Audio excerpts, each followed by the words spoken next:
Welcome to Yahoo Finance's flagship show, The Morning Brief. I'm Seana Smith. Let's get you the three things that you need to know today.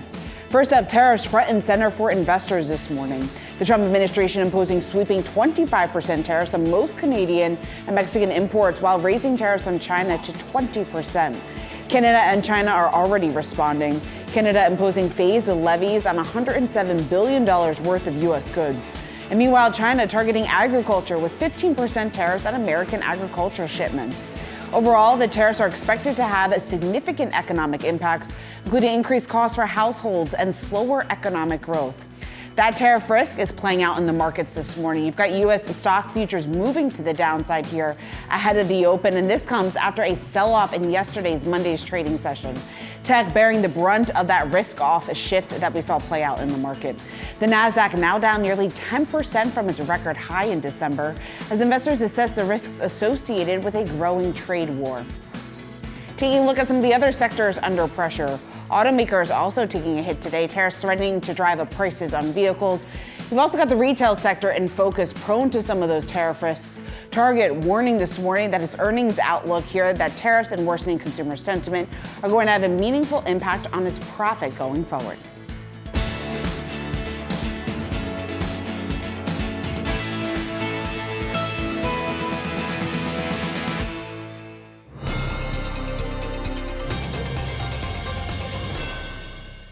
President Trump enacting a 25% levy on most goods from Mexico and Canada, raising tariffs on Chinese goods by another 10%.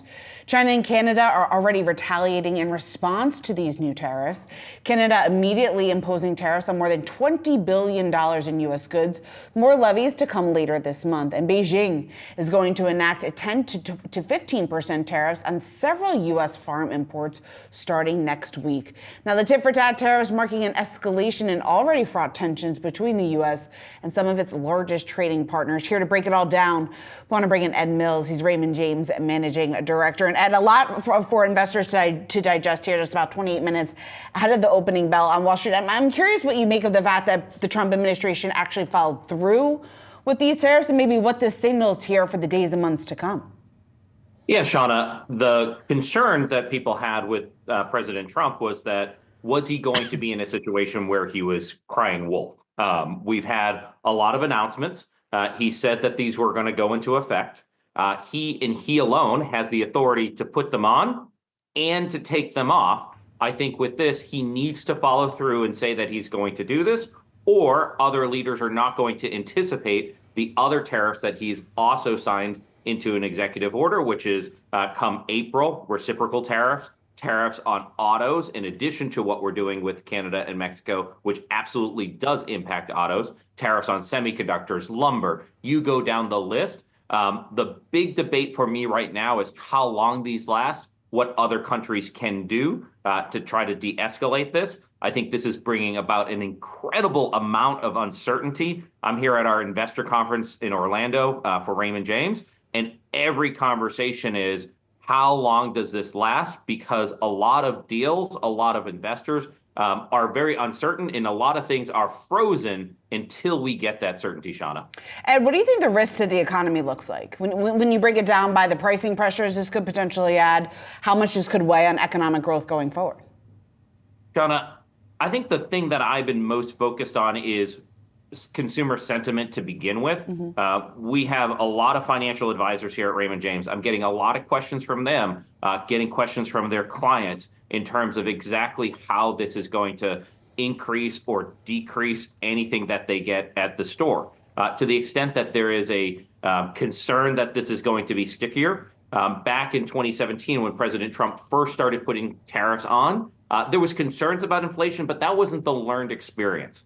Now, because we've had as much inflation as we've had over the last several years, concerns about inflation impact consumer sentiment so much greater. So does consumer sentiment impact kind of what people do? And then if prices actually do go up because of these tariffs, if they are on for a longer period of time, that's when we have a greater economic pullback. That's where we've been talking with our economists about, are there updates to his economic outlook? He says not yet.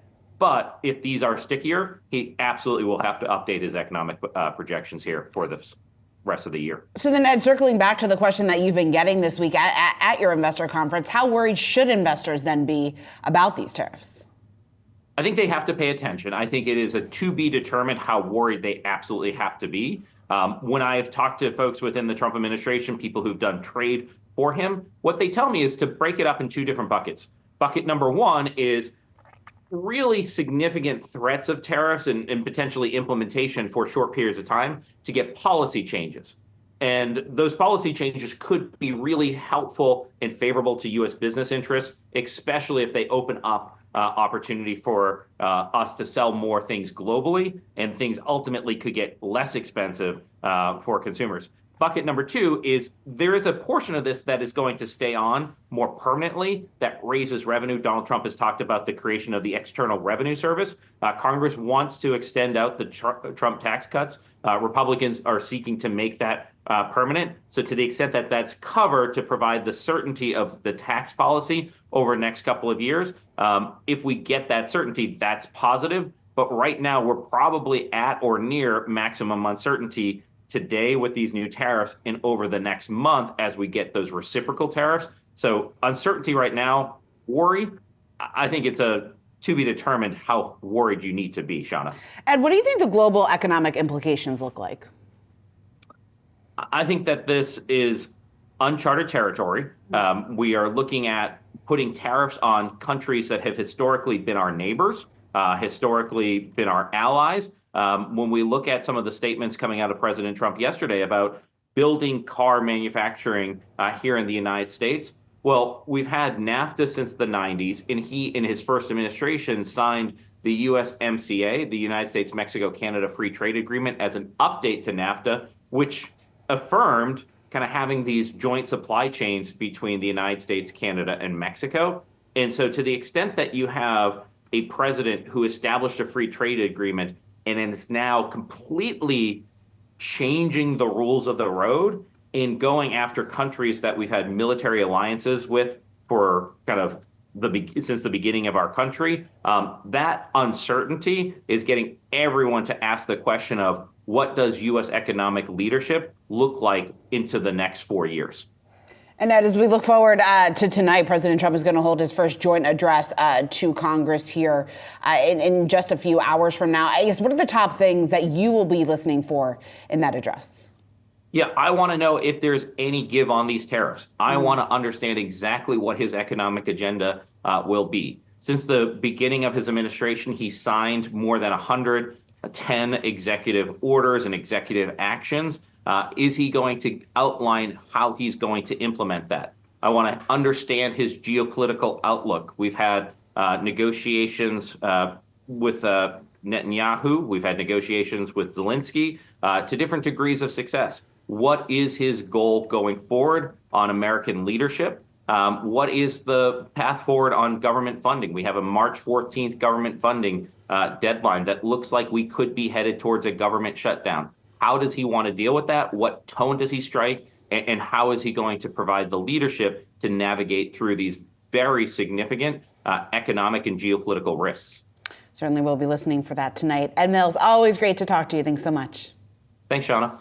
We're just getting started here at Yahoo Finance. We'll be continuing our coverage of the latest round of Trump tariffs throughout the morning here at Yahoo Finance. 10 a.m. Eastern time, we will be speaking with Steve Ratner. He's Willett Advisors chairman and CEO about the business world's reaction, bringing you some of the latest commentary that we are hearing from CEOs across industries. And also 10:30 a.m. Eastern time, we will take a look at the impact on the consumer, what this means for sentiment going forward. We'll discuss that with Justin Wolfers. He's the University of Michigan's professor of economics and public policy.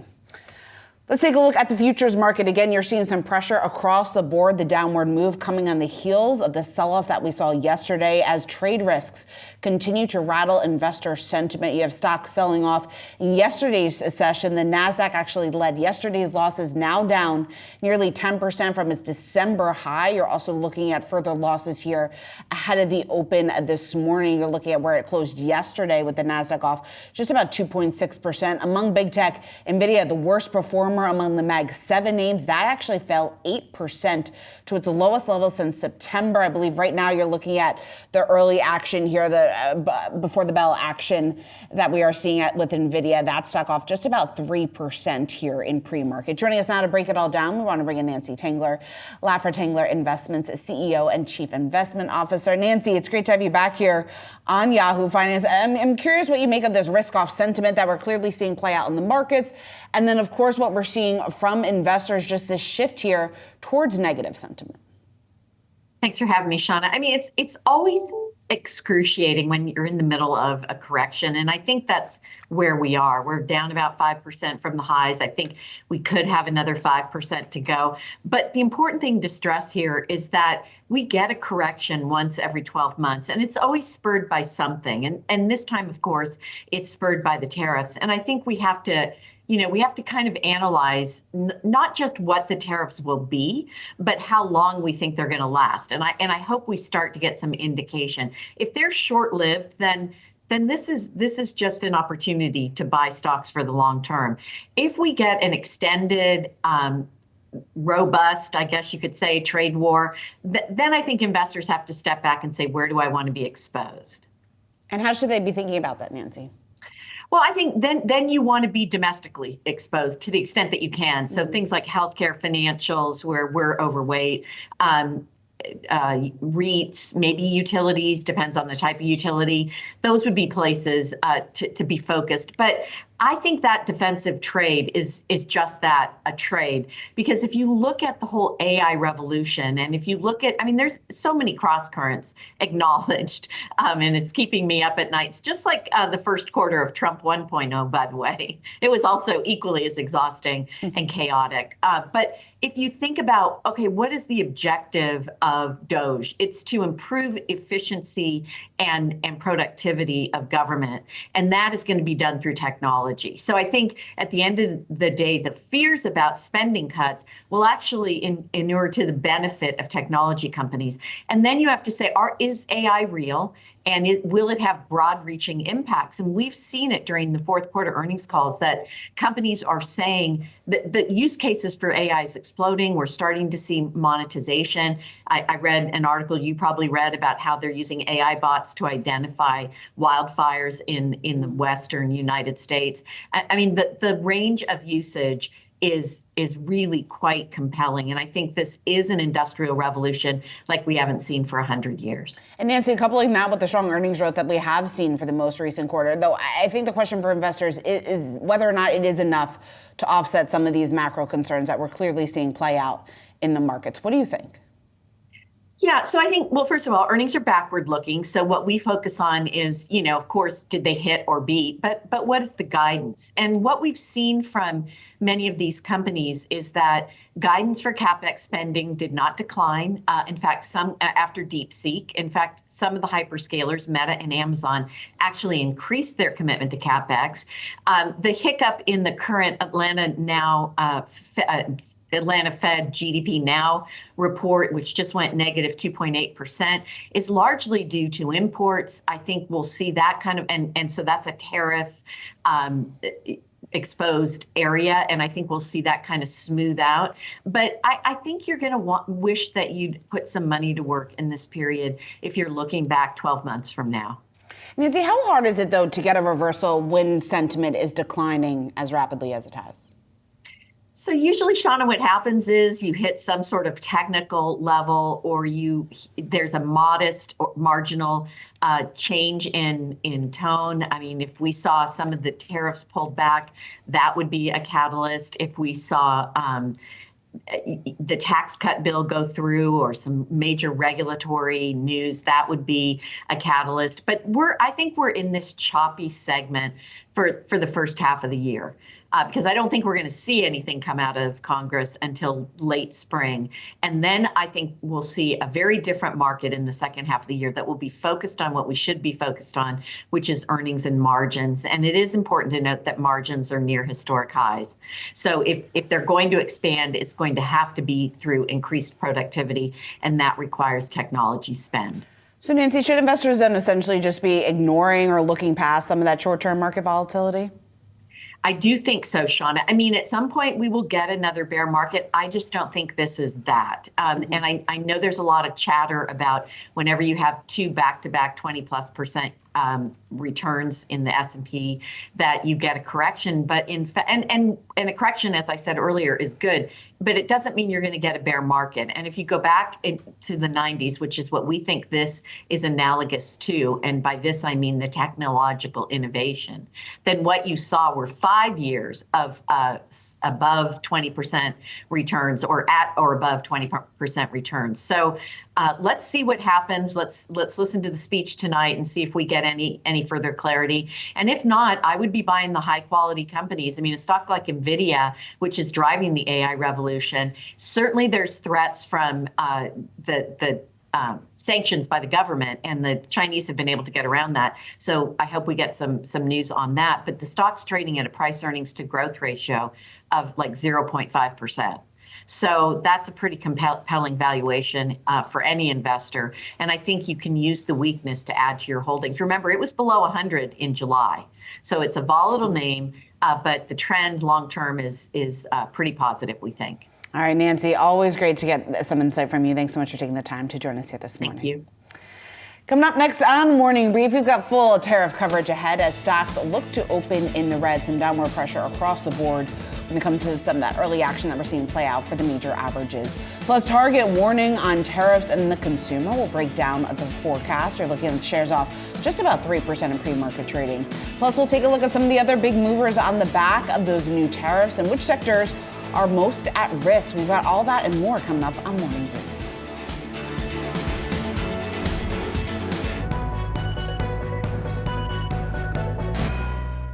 Now time for some of today's trending tickers. You can scan the QR code below to track the best and worst performing stocks of the session. All done on Yahoo Finance's trending tickers page. First up, let's take a look at Target. Target expecting first quarter profit pressure as the consumer faces some uncertainty of soft February sales and some tariff concerns. Still, though, the retailer topped its fourth quarter expectations. That was boosted by strong sales in apparel, entertainment, sporting goods, and toys. Joining me now, I want to bring in Deborah Weinswig, as she is Coresight Research founder and CEO. Deborah, it's great to have you here. So break down the results here for me. We initially saw, I think, some excitement just given the fact that the fourth quarter was so strong, but Target shares under a bit of pressure right now. A lot of that, I would think, has to do with some of that muted outlook and concerns maybe surrounding tariffs going forward. First, thanks for having me. And second, as we look at the results, number one, traffic and ticket were both positive in the quarter, which is, I think, exceeded expectations. And secondly, they were very specific about when they started to see some softness, and that was after Valentine's Day. That's actually very much in line with our results at Coresight, where we've seen a bit of a, if you will, kind of downdraft in ticket and traffic, kind of starting February 17th. And so what we believe is just there's a lot of noise. The consumer is a bit more conservative, and Target is continuing to invest heavily in 25, and their only kind of watch out is that the first quarter just may be a bit weaker than otherwise they would have expected. What does the tariff risk look like for Target? It's interesting. We did quite a bit of analysis going into earnings today, and 30% of what they sell is their own brand, private label. So they would be in the category of, in a volatile environment, they have control over their own destiny more than many others do. And so that, I think, is a positive. They also have been investing significantly in supply chain, over time, but they've talked about a significant investment. I think it was like $4 to $5 billion in CapEx for this year. They're really looking to align kind of their supply chain with their stores and continue to make their stores the destination, not only for the digital customer, but also the physical customer. So I think in a volatile environment, they're very well positioned. Yeah, Deborah, Brian Cornell was on doing an interview earlier this morning, was talking about the fact that consumers might actually see price hikes in the coming days on some products as a result of tariffs. I guess when we try to quantify the impact that this is going to have on Target, how big of a risk is that maybe to the volume aspect of this? Well, I think going back to, we saw positive traffic and ticket in the fourth quarter. they have been very focused on returning value to the consumer. What we have continued to see is that the consumer is not only visiting more outlets, but also, kind of spending less per trip. In aggregate, it's more, as we saw in the quarter. But what we think is that the consumer is really searching for value. Target has done a great job of that, not only in, kind of with their Target Card, Target Plus, and a lot of with 360. I think one of the things that was really interesting in the quarter is a 25% increase in same-day delivery. And once again, that talks to the consumer really spending closer to need. And Target, I think, is very well positioned to take care of the customer in that regards. And they're one step ahead, I think, of where the customer may be right now. And so I think that will lead to, in a dynamic environment, Target coming out at the top. But once again, it's dynamic, and the consumer is going to be spending closer to need, and being able to fulfill that is really what's most important right now. Deborah, I'm curious, as we look forward, look ahead to some of the other retailers that are set to report here in the coming days and in the coming weeks, we're going to start hearing from more and more on the apparel side of things. Is it going to be a bit of a different story when it comes to tariff and maybe the more risk exposed there? That's a very good question, and I think that is where the risk lies, is in the apparel, footwear, accessories. So you're more discretionary. And that is where we believe, the consumer may pull back a bit. What we've seen and what we believe will continue is strength and beauty, because that's kind of a little, kind of, if you will, gift to oneself. But that is where you can spend a few dollars versus, multiples of that. So we believe that apparel, footwear, and accessories will continue to be challenged. Some of it is based on where a lot of these companies have their sourcing base. And also, especially in hard lines, the time needed to switch your sourcing base is, well over a year. So that is where it is much more difficult for some of these companies to react quickly.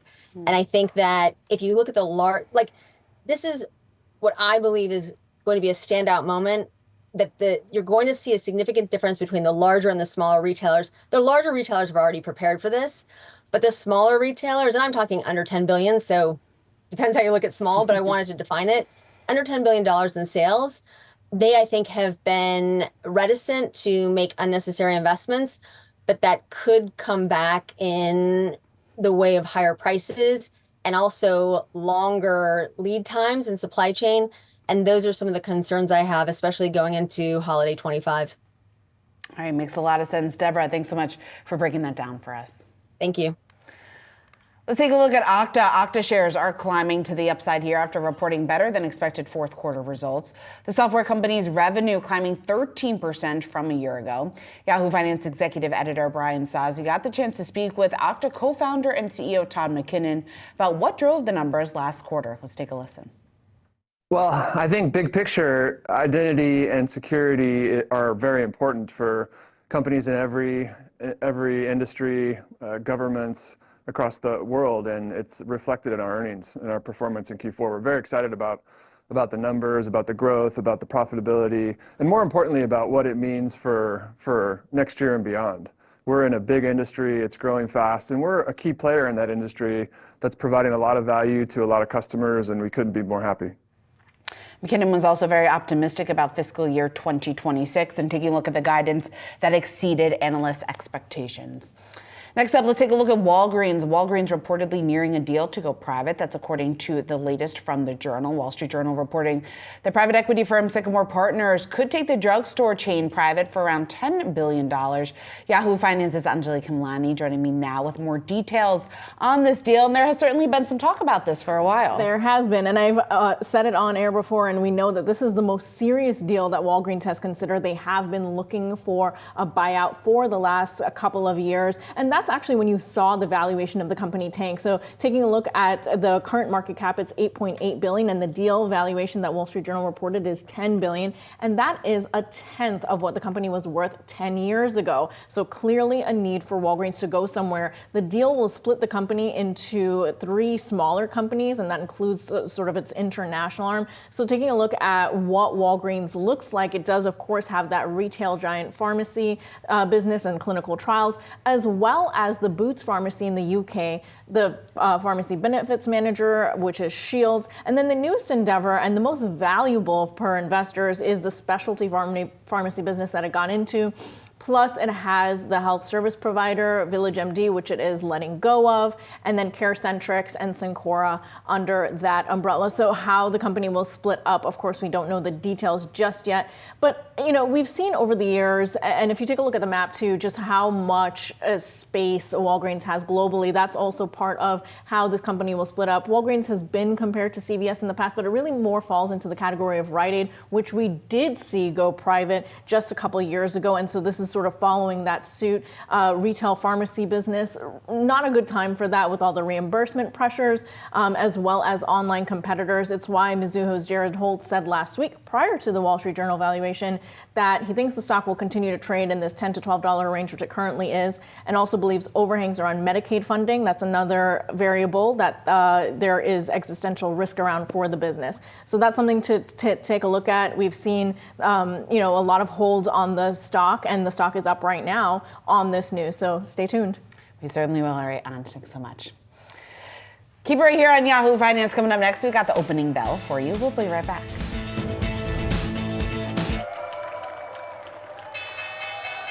And that's the opening bell on Wall Street as we kick off a brand new trading day. Again, we're seeing some risk-off sentiment play out for a second day in a row in the markets as the Trump administration's newest round of tariffs go into effect against Canada, Mexico, and China. That, of course, weighing on some of that investor sentiment more broadly speaking. We saw yesterday's sell-off. We're seeing a bit of a continuation of that downward pressure here today at the open. You do have the Dow off another nearly 300 points here at the open. That's about a 0.7% drop here. Taking a look at the S&P 500, that's also moving to the downside, just around 5,800, a move lower here of just about 0.9%. And when you take a look at the NASDAQ, that was really hit the hardest yesterday. You're looking at a further drop here today, another decline of nearly 1%. So big tech, of course, an important trade to keep your eye on. When we talk about some of that new volatility being introduced in the market, taking a look at the chart here of the VIX, we're actually right at the highest level that we have seen since the start of the year. So, of course, something to keep in mind there. Flipping over to the bond market, some of the action that we're seeing here in the 10-year yield,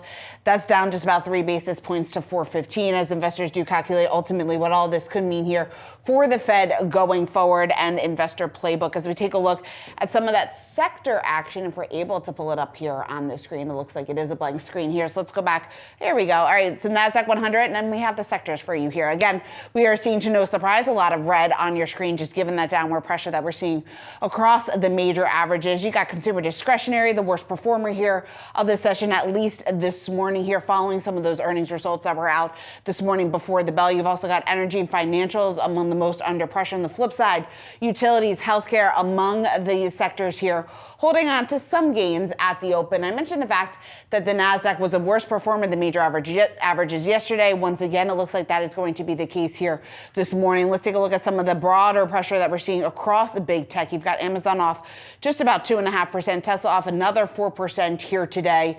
Other names like Microsoft, Google, Meta, even NVIDIA in the red once again today. So again, it looks like another day of risk-off sentiment, but we're just getting started. So let's kick it over to Jared Blickery for a closer look at some of that movement that we're seeing. Jared. Yes, Seana, we are just getting started. I do have a vantage point where I'm looking at our Yahoo Finance ticker, not shown here on the screen, but there's not a lot of green. Okta is a standout, and as well as some VIX ETFs. So go figure. I want to get through a bunch of stats here. Here's the NASDAQ. So as Seana was just laying out, this is the lowest level we've seen in quite a while. In fact, that is the lowest since November. I should mention too, the S&P 500 coming off of its worst day since December 18th.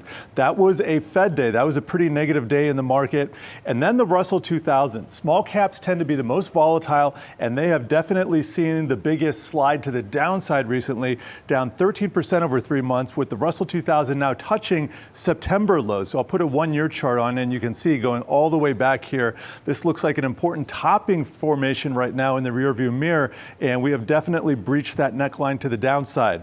Real quickly, just want to mention that the 10-year T-note yield that is eyeing its lowest close since October. We also have the U.S. dollar index heading lower, but critically, these are not risk-supportive things, as I've been outlining over the previous few days.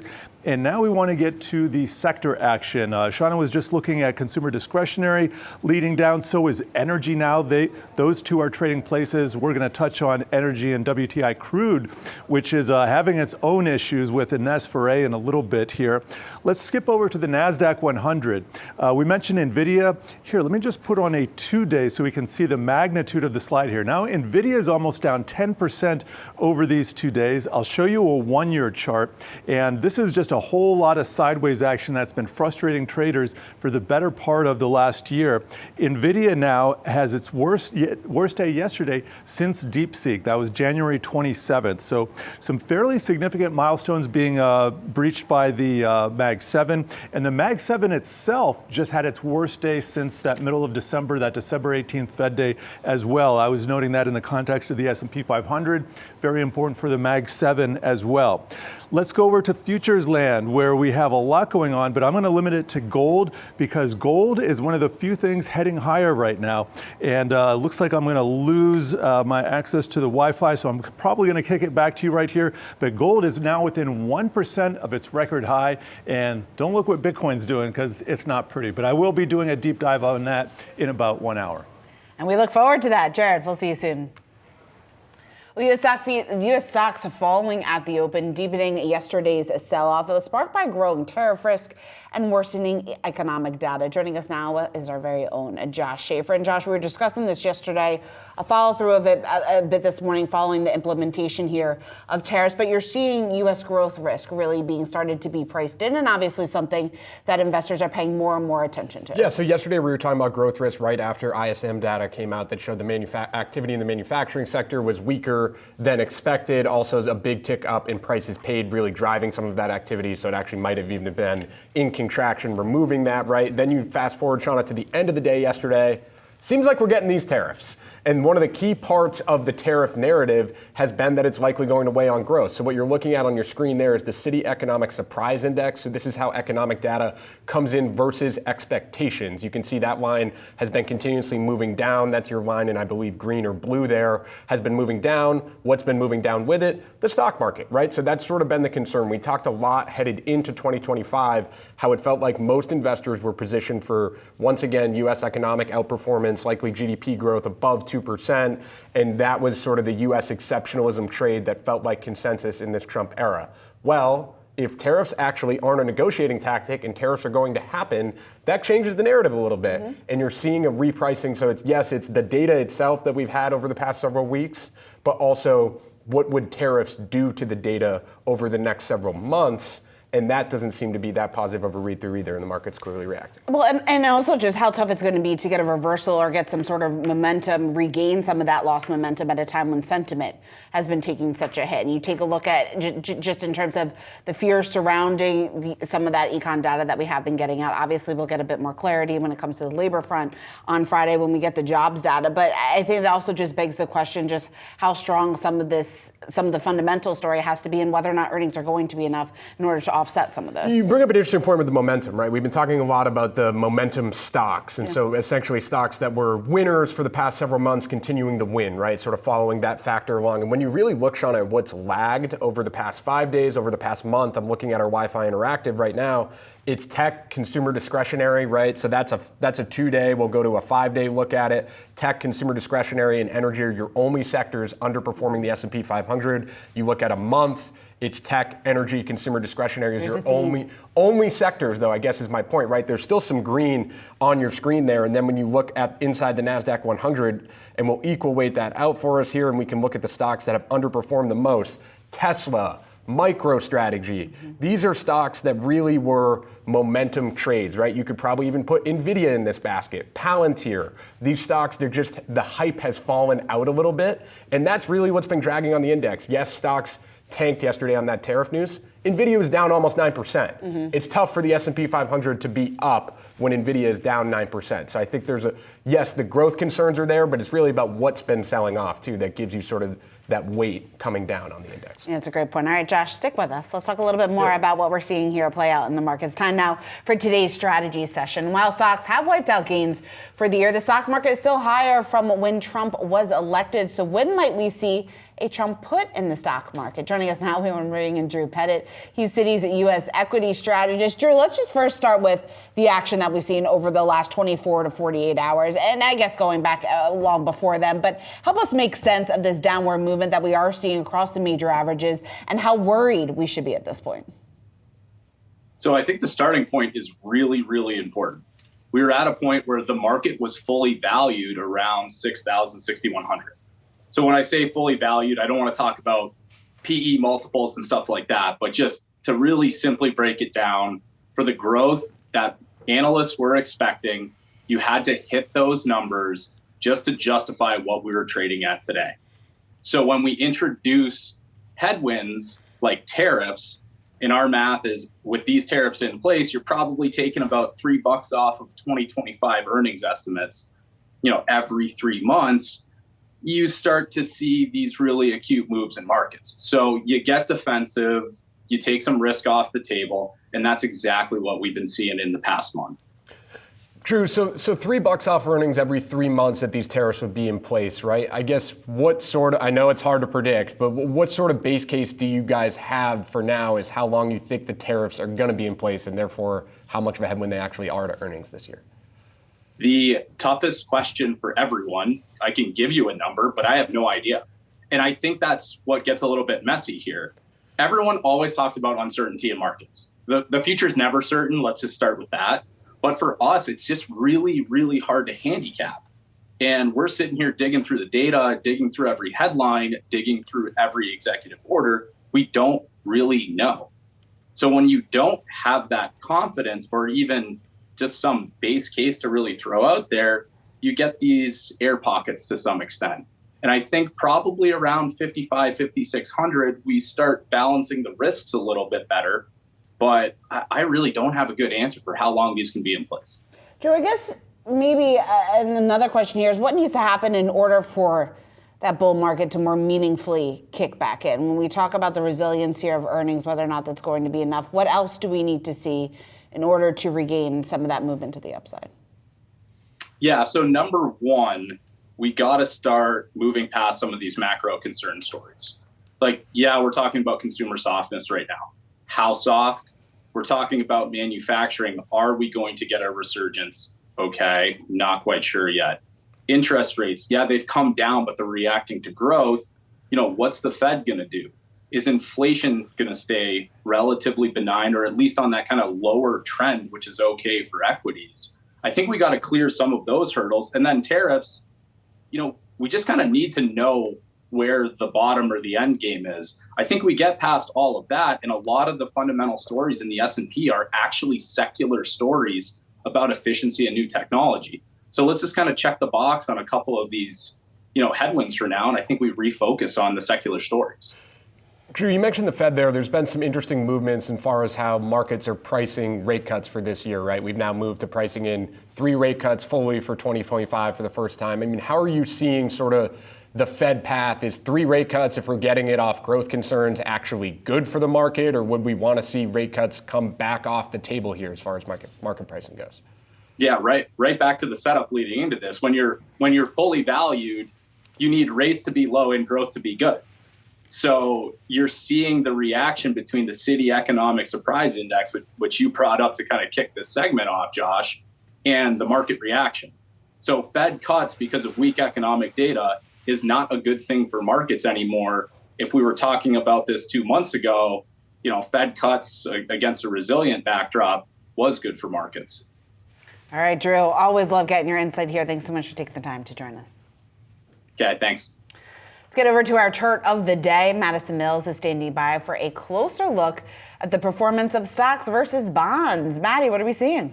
That's right, Seana. Taking a look at a broader sign of the Trump trade unwinding here, as you are seeing investors flocking to safety in treasuries, bonds returning over 2% year to date, while the S&P 500, since Trump's election, and you've got the S&P 500 returning 1.6% since that election date. So you've got stocks trailing bonds in terms of their total return since that election. Now, why are investors piling into treasuries? Obviously, a couple couple of reasons. You've got the momentum unwind that we're seeing, that big tech sell-off, the Mag 7 down 10% in just the past 2 weeks here. But of course, I have to mention policy, those 25% tariffs on Canada and Mexico weighing on risk assets and also leading to more uncertainty here. Of course, we've got that key payroll data dropping on Friday, which will hopefully give us more clarity into whether this is a rough patch or if we're seeing something a little bit more sinister when it comes to an economic slowdown, Seana. All right, Maddie, thanks so much for bringing that to us. Keep right here on Yahoo Finance. Coming up next, we're going to break down GitLab's earnings and the landscape for AI with GitLab's CFO. He joins us when we come back.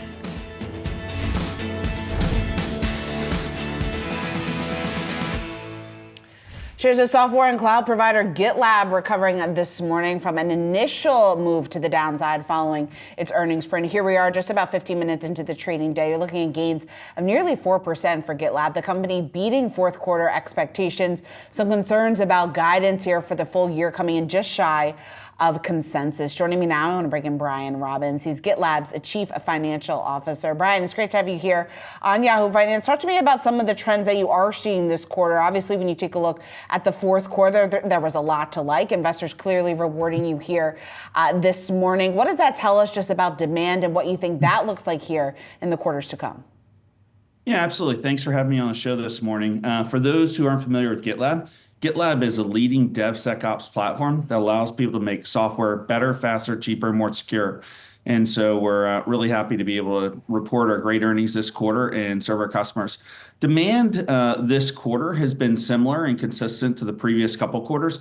It still remains a cautious buying environment out there, but demand has been fairly consistent. What do you attribute that to? You know, every company has to be a software company today, whether you're manufacturing, banking, retail, software, is really running the world. And so we allow people to get their applications out to market quicker and, increase cycle times by 7 times. Brian, when it comes to some of that uncertainty, though, out of Washington, I guess more that hesitation side of the equation, how much of that, when you take a look at the tariff news out this morning, how much of that is coming up with the conversations that you're having with your clients and how you think that's going to influence spending in the quarters to come? Yeah, it's a great question. There is some uncertainty around that today. About 12% of our business today is in the Fed SLED market, because we have a payback on our product that's over 400% in 3 years, and the payback on the product's less than 6 months, and ROI is over 400% in 3 years. We feel like we're well aligned with what the government's trying to do in getting efficiency within the government. So we feel like we're in a good spot there. And Brian, I was going through a quick analyst reaction to your report this morning, or at least the analyst reaction published this morning, concerns around some of that seat-based sales modeling. And I bring that up because if you're not familiar with it, it's where some of your customers pay based on the number of users that have access to your platform. And they bring that up in the context of AI adoption, saying that amid some of this AI-driven disruption, that, of course, could have maybe a bit of an impact on that modeling. Are you seeing any evidence of that? It's a large market. We're in a market that's about $40 billion, and we're barely penetrating the market. And so we feel like there's a lot more market out there. We also feel like AI is actually going to increase the market share because as people make software better, companies are going to require to do more software development. And then also you're going to be able to get more personas. And so we think that AI will actually help productivity, but it won't decrease the amount of seats that companies are buying. It will actually increase because people who are non-developers will be able to do developer-like functions. And Brian, what about the ability to upsell here to existing customers, just given some of that macro uncertainty? Yeah, absolutely. We have our model is actually a land and expand model. So when we land with a customer, we actually land relatively small and expand with them over years to come. For example, one metric that we give out is our net dollar retention rate. We have customers from 10 years ago that are still expanding with us today. So every yearly cohort for the last 10 years are still expanding with us today. And so it's a pretty powerful model. All right, Brian Robins, CFO of GitLab, thanks so much for taking the time to join us. Thanks for having me on today. Before we go to break, let's take a look at some energy stocks. OPEC Plus looking to finally begin supply increases. We're looking at some pressure across the board. You've got Chevron, Exxon, and ConocoPhillips all moving to the downside. Much more coming up on Morning Brief.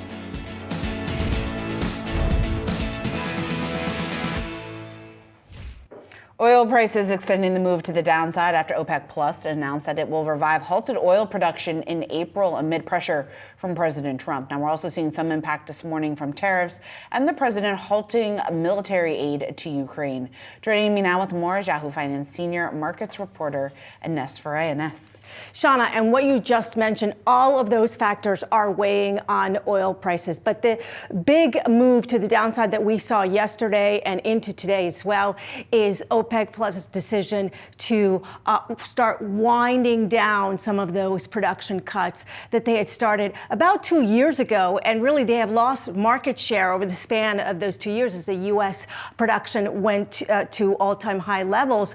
So this was a bit of a surprise, because I will tell you that most analysts on Wall Street were expecting them to once again delay this unwind. So the fact now is that they are going to start unwinding, if the market conditions bear this, a caveat, by the way, by 138,000 barrels, adding 138,000 barrels a day into the market starting in April. Remember that about 2 years ago, they started these production cuts and overall cutting about 2.2 million barrels a day in order to put a floor on prices. So let's take a look at what's happening right now with the markets, with crude oil. We're looking at Brent crude year to date down more than 7%. So you are looking at the lowest level for 2025. And for WTI, you're also looking at crude down more than 8% as well year to date. Today, we're seeing oil that's down. And this is, by the way, the US dollar is down. So usually there's an inverse correlation, but not today. This is how much those factors that you were mentioning are weighing on the oil markets. And I will tell you that it depends on who you listen to on Wall Street. There are some analysts that are saying, look, the break-even number now is lower for oil for the producers because you have better drilling technology. It's more efficient.